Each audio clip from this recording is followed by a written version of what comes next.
Dari Hajar Aswad, satu poin. Siapapun kita pasti terlahir dari Siti Hajar atau seorang ibu. Makanya Hajar Aswad itu bentuknya seperti kemaluan perempuan. Makanya maaf ya, kenapa? Makanya Hajar Aswad itu bentuknya seperti kemaluan perempuan. Makanya Hajar Aswad itu bentuknya seperti kemaluan perempuan. Makanya maaf ya, kenapa?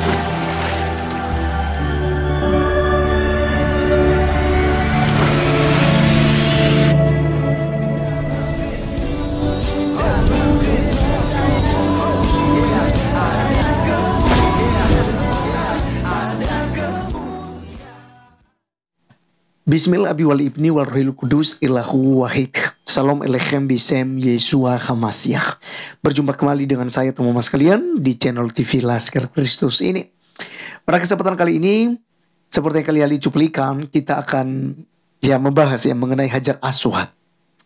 Teman-teman sekalian, kenapa kemudian kita membahas hal ini? Karena seringkali kita dituduhkan itu orang Kristen itu penyembah patung. Ya, orang Kristen itu menyembah berhala.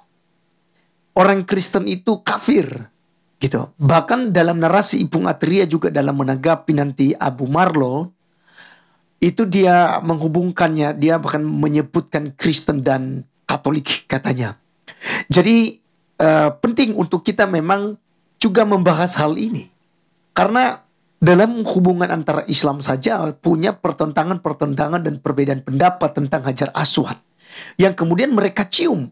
Apakah kemudian juga mereka tidak keberatan jika dikatakan bahwa mereka menyembah batu? Ya kan? Tentu saja keberatan. Tapi ketika orang Kristen itu ada patung di gereja, misalnya saudara-saudari kita Katolik, ya mereka identik dengan patung Bunda Maria, ya kan? Patung Yesus yang ada di dalam gereja. Jadi mereka menuduh itu penyembah batu, berhala begitu ya.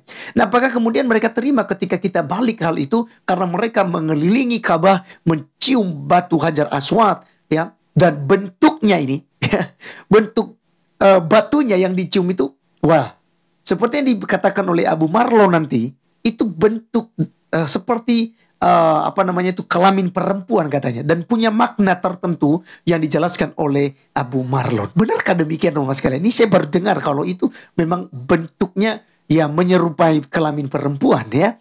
Dan kalau kita mengamati juga memang ya hampir-hampir begitu, tapi maknanya justru Ustadz Ibung Atria tidak setuju ya dengan penjelasan Abu Marlon. Tapi nanti kita akan melihat tentang sejarawan yang membongkar tentang Hajar Aswad. Ya, itu dari mana dan sebenarnya apa sih manfaatnya dan apa kegunaan itu batu Hajar Aswad. Nanti kita akan lihat di akhir video. Oleh karenanya nonton sampai selesai teman-teman sekalian. Nah, kali ini kita akan mendengarkan dulu pernyataan daripada Abu Marlon yang ada berikut ini.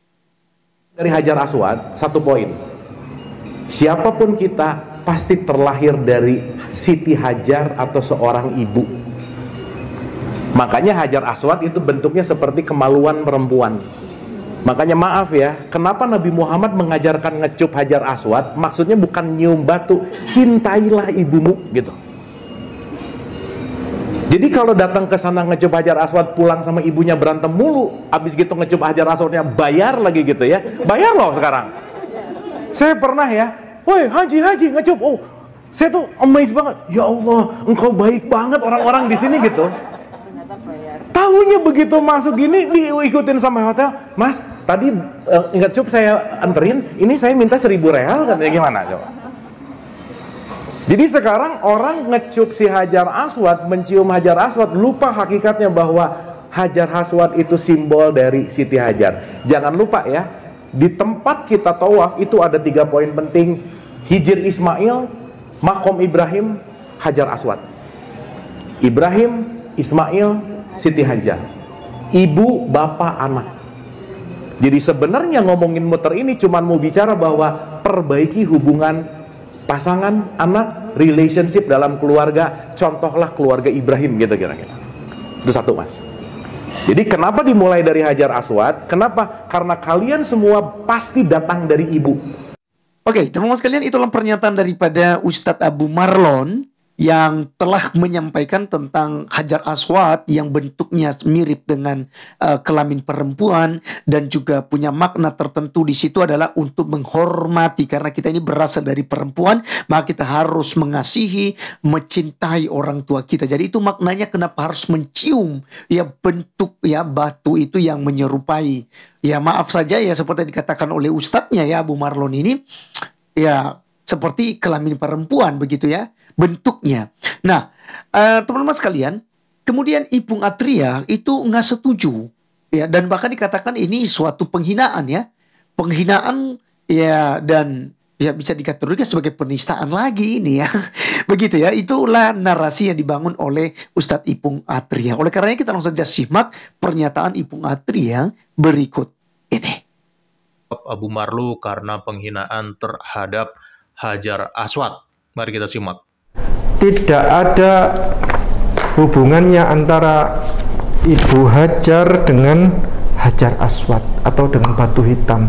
Karena kalau diidentikan dengan Ibu Hajar itu dengan batu, atau kadang-kadang ada orang bilang begini, menghina Ibu Hajar itu identik dengan kenapa perempuan itu identik dengan batu ya, atau keras kepala, itu kan menghina, maksudnya bahasa menghina.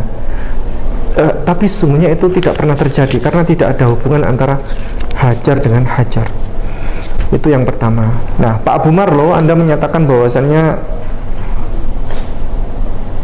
Hajar Aswad itu mirip dengan kelamin perempuan. Ini juga salah besar, dan tidak ada relasinya, hubungan antara Hajar Aswad dengan perempuan. Karena Hajar Aswad itu sejarahnya adalah dulu adalah memang batuan waktu zamannya Nabi Ibrahim membangun Ka'bah, dan itu adalah batuan dari surga yang diberikan oleh malaikat Jibril kepada Nabi Ibrahim untuk diletakkan di sana sebagai penanda awal mula start orang untuk melakukan tawaf. Nah, batu itu dulu utuh, kemudian terpecah belah karena ada peristiwa dicuri, kemudian dan seterusnya, sehingga batu itu terpecah-pecah. Nah, oleh pemerintah setempat ya, sehingga bergulirnya waktu termasuk oleh pemerintahan zaman yang dulu-dulu itu dipelihara ya dengan diberikan cover. Nah, sehingga covernya itu berbahan dasar dari bahan perak ya, dan bentuknya seperti itu karena agar menjaga masyarakat yang hendak mencium atau mendekati Hajar Aswad itu supaya ketika terantuk tidak sampai berbahaya, atau ketajamannya itu tidak beresiko untuk melukai orang. Kemudian berikutnya adalah Umar bin Khattab itu, ini cerita yang jarang diketahui oleh saudara kita dari Kristen Katolik. Umar bin Khattab itu pernah komplain dan dia pernah marahnya luar biasa. Karena apa? Karena dia pernah mengatakan begini, wahai Hajar Aswad, engkau adalah batu biasa, seonggok batu biasa yang tidak memberikan mudarat dan tidak memberikan manfaat. Engkau tidak memberikan bahaya dan tidak memberikan apapun manfaat untuk kami. Engkau hanyalah batu biasa. Namun seandainya saya tidak pernah melihat Rasulullah mencium engkau, maka aku tidak akan mencium engkau, begitu. Jadi dia dengan ucapan yang marah sekali kepada Hajar Aswad itu adalah hanya bentuk rasa cinta. Rasa cinta apa? Ya, rasa cinta kepada Allah Subhanahu wa taala karena kita rindu pulang kampung halaman. Karena batuan Hajar Aswad itu berasal dari surga dan kita rindu pulang kampung halaman. Karena kami ini adalah orang-orang Islam ya, Bani Adam ini adalah penduduk surga. Nabi Adam dulu penduduk surga, dan akhirnya kami juga akan nanti kembali ke surga. Kami rindu pulang ke kampung halaman, ke surga. Nah, demikian. Nah, teman-teman sekalian, itulah pernyataan Ipung Atria yang keberatan, bahkan menganggap ini sebuah penghinaan ya, penistaan yang dilakukan oleh Ustadz Abu Marlon yang mengatakan bahwa Hajar Aswad itu bentuknya sama atau mirip dengan kelamin perempuan, dan juga menjelaskan makna yang berbeda dengan makna yang dijelaskan oleh Ipung Atria. Menurut Ipung Atria, ini batu Hajar Aswad ini kenapa kita merindukan untuk menciumnya, untuk mengelilinginya, ya? Itu karena memang kita rindu pulang ke kampung halaman katanya. Karena kita ini adalah penduduk-penduduk surga. Ya, Bani Adam itu penduduk surga, maka rindu pulang ke sana karena diyakini oleh Ipung Atria, Hajar Aswad ini dia datangnya dari sorga. Ya, tidak masalah teman-teman sekalian. Tapi apakah memang kemudian itu benar sesuai dengan sejarah? Benar sesuai dengan arkeolog? Atau benar yang disampaikan seperti itu tentang pernyataan-pernyataan daripada sejarawan? Mari kita langsung saja dengarkan pemaparannya berikut ini. Dalam Bapak Ibu semua, mungkin kita pernah mendengar dari saudara-saudara kita yang dari Islam mengatakan bahwa batu Hajar Aswad itu asalnya dari surga atau dari langit. Nah, kali ini kita akan komparasi dengan tulisan salah satu bapak gereja yang sangat dihormati oleh gereja Ortodoks Timur, Bapak Ibu, yaitu Yohanes dari Damsyik atau Damaskus, atau yang disebut dengan John of Damascus. Seperti apa yang dia tuliskan tentang batu yang ada di Ka'bah itu? Nah, John of Damascus menuliskan bahwa batu yang dicium di Ka'bah adalah kepala Afrodit atau Dewi Cinta. Nah, kita lihat dulu Bapak Ibu, siapa John of Damascus itu? Di dalam literatur ini, John of Damascus lahir dari keluarga bangsawan. Dia orang Arab tetapi memeluk agama Kristen. Dia lahir sekitar tahun 650. Setelah mengabdi bersama ayahnya melayani khalifah, ia pensiun sekitar tahun 700 dan pergi ke biara Saint Sabas dekat Yerusalem. Setelah ditabiskan menjadi imam oleh Yohanes Patriark Yerusalem tahun 705 sampai 735, ia mengabdikan dirinya untuk mengajar, berkhotbah, dan melanjutkan penulisan berbagai jenis karya-karyanya. Dia meninggal dunia pada usia lanjut sekitar tahun 750 dan sangat dihormati oleh gereja Bizantin dan mulai dihormati di abad ke-12 juga di gereja Latin. Nah, dari tahun kelahiran John of Damascus, kita bisa lihat sendiri Bapak Ibu bahwa John of Damascus itu sudah duluan ada dibandingkan dengan At-Tabari dan Al-Qurtubi. Nah, At-Tabari dan Al-Qurtubi adalah penulis tafsir Quran yang sangat terkenal yang buku-bukunya ada di dalam perpustakaan kita ini Bapak Ibu. Tafsir At-Tabari, tafsir ini Bapak Ibu diperkirakan ada tahun 922 Masehi. Tafsir Al-Qurtubi, tafsir ini diperkirakan ada tahun 1273 Masehi. Nah, John of Damascus tentu sudah ada jauh sebelum Ibnu Katsir menuliskan tafsirnya. Tafsir Ibnu Katsir, tafsir ini diperkirakan ada tahun 1370 Masehi, Bapak Ibu. John of Damascus tentu sudah ada jauh sebelum Jalalain menyelesaikan tafsir Qur'annya. Tafsir Jalalain, tafsir ini ada diperkirakan tahun 1460 Masehi sampai 1505 Masehi, Bapak Ibu. Dan tentu tulisan John of Damascus lebih tua dari semua tafsir Al-Quran yang kita miliki dalam perpustakaan ini, Bapak Ibu. Nah, seperti apa yang dituliskan oleh John of Damascus tentang batu Hajar Aswad yang dicium di Ka'bah itu, Bapak Ibu, kita akan lihat di dalam literatur ini. Di dalam The Fathers of the Church, Saint John of Damascus, dalam tulisannya, ada juga tahyul kaum Ismail yang sampai hari ini masih berlaku dan membuat manusia terus melakukan perbuatan yang salah, karena merupakan cikal bakal antikristus. Mereka adalah keturunan Ismail, lahir dari Abraham dan Hagar, dan karena alasan inilah mereka disebut Hagarins dan keturunan Ismail. Mereka juga disebut Sarasen yang berasal dari Saras ini, yang artinya adalah yang dimiskinkan oleh Sarah. Karena apa yang dikatakan Hagar kepada malaikat, Sarah telah menyuruhku pergi dalam kemiskinan. Perhatikan, mereka dulunya adalah penyembah berhala dan menyembah bintang, fajar, dan Afrodit, yang dalam bahasa mereka disebut kabar, yang artinya agung. Dan sampai masa Heraklius, mereka adalah penyembah berhala yang hebat. Sejak saat itu hingga saat ini, seorang nabi palsu bernama Muhammad telah muncul di tengah-tengah mereka.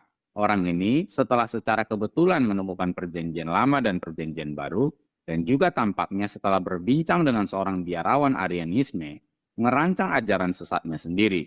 Kemudian setelah menyindir dirinya sendiri ke dalam kebaikan orang-orang dengan menunjukkan kesalehan, dia menyampaikan bahwa sebuah kitab tertentu telah diturunkan kepadanya dari surga. Dia telah menuliskan beberapa komposisi konyol dalam bukunya itu, dan dia memberikannya kepada mereka sebagai objek penghormatan. Mereka selanjutnya menuduh kita sebagai penyembah berhala karena kita menghormati salib, dan hal itu mereka benci. Dan kita menjawab mereka, kalau begitu, bagaimana mungkin kalian mau mengusap batu yang ada di Ka'bahmu lalu mencium dan memeluknya? Lalu ada pula yang mengatakan bahwa Ibrahim atau Abraham berhubungan dengan Hagar di atas batu itu. Namun ada juga yang mengatakan bahwa Abraham mengikat unta ke batu itu ketika hendak menyembelih Ishak. Dan kita menjawab mereka, karena kitab suci mengatakan bahwa gunung itu berhutan dan terdapat pohon-pohon yang darinya Abraham menebang kayu untuk peristiwa pembunuhan yang mengerikan itu dan menaruhnya di atas Ishak, dan kemudian dia meninggalkan keledainya bersama kedua pemuda. Mengapa kalian berbicara omong kosong? Karena di tempat itu tidak rimbun dengan pepohonan dan tidak ada jalan bagi keledai. Dan mereka malu. Namun, mereka tetap menegaskan bahwa batu itu adalah milik Abraham. Lalu kita berkata, biarlah itu menjadi milik Abraham seperti yang kalian katakan dengan begitu bodohnya. Lalu, hanya karena Abraham bersetubuh atau berhubungan dengan seorang wanita, atau mengikatkan seekor unta pada batu itu, kalian tidak malu untuk menciumnya. Namun kalian menyalahkan kami karena menghormati salib Kristus yang dengannya kuasa setan dan tipu daya iblis telah dihancurkan. Perhatikan, batu yang mereka bicarakan ini adalah kepala Afrodit yang biasa mereka sembah yang mereka sebut Kabar. Bahkan hingga saat ini, bekas ukiran tersebut masih terlihat jelas oleh pengamat yang cermat.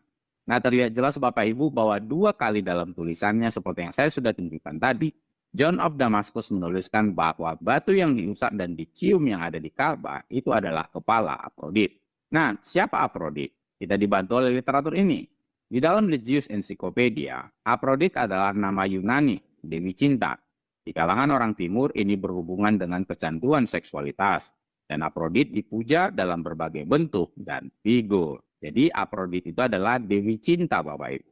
Nah, jadi John of Damascus menuliskan bahwa batu yang diusap, dicium dan dipeluk di Ka'bah adalah kepala Afrodit. John of Damascus adalah orang Arab yang hidupnya dekat dengan zaman Muhammad, Nabi junjungan saudara kita yang dari Islam. Islam di zaman John of Damascus mengatakan bahwa batu itu adalah milik Abraham, di mana Abraham pernah berhubungan dengan Hagar, yang mungkin maksudnya adalah berhubungan intim atau berhubungan seksual dengan Hagar di atas batu itu. Walaupun ada yang lain mengatakan bahwa Abraham mengikatkan untanya pada batu itu. Padahal Abraham tidak naik unta Bapak Ibu. Abraham naik keledai. Ketika orang Islam menyalahkan orang Kristen dengan salibnya, John of Damascus menyatakan Islam juga tidak malu mencium batu yang mana Abraham berhubungan intim dengan Hagar di atas batu itu. Nah, ini adalah sebuah statement yang bersifat apologetik Bapak Ibu terhadap tuduhan Islam kepada orang Kristen di zaman John of Damascus. Yang mana pada zaman itu daerah John of Damascus dikuasai oleh Islam. Nah, bagaimana respon Anda tentang batu Hajar Aswad yang dicium dan dipeluk oleh saudara kita yang dari Islam, yang ternyata itu adalah kepala Afrodit atau kepala Dewi Cinta yang disampaikan oleh John of Damascus yang hidupnya berdekatan dengan zaman Muhammad? Silakan tuliskan komentar Anda untuk itu. Demikian yang bisa saya sampaikan Bapak Ibu. Semoga menjadi berkat dan menambah pengetahuan dan wawasan kita semua.